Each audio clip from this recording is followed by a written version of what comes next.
আজকের দিনটা হচ্ছে 12 জুলাই শুক্রবার। বিগত ৩-৪ দিন ধরে টানা বৃষ্টি হচ্ছে। আর শুক্র শনিবার মানেই হচ্ছে রিককে স্কুল থেকে আনার দায়িত্ব আমার। আর ঠিক স্কুল থেকে আনার আগ মুহূর্তেই ঝমঝম করে বৃষ্টি শুরু হয়েছে। ছাতা মাথায় বৃষ্টি ভিজতে ভিজতে স্কুলের উদ্দেশ্যে বেরিয়ে পড়লাম। ছোটবেলার মতো এখন আর সেরকম বৃষ্টিতে ভেজা হয় না। ছেলেকে স্কুল থেকে আনার উদ্দেশ্যে যেহেতু আজকে একটুখানি সুযোগ পেয়েছি বৃষ্টিতে ভেজার, এটা আর হাতছাড়া করলাম না। রাস্তায় দেখো জল জমে গেছে। রাস্তাঘাট পুরো ফাঁকা, একটাও টোটো চলছে না।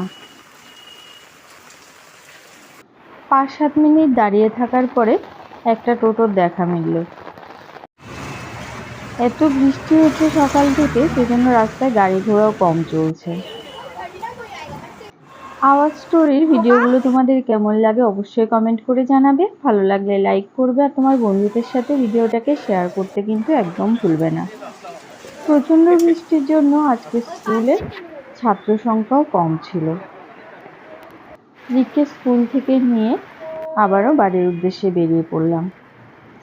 তো বন্ধুরা, আমাদের মা ছেলের মধ্যে তোমাদেরও কার বৃষ্টিতে ভেজতে ভালো লাগে অবশ্যই কিন্তু আমাদের কমেন্ট করে জানাতে পারো।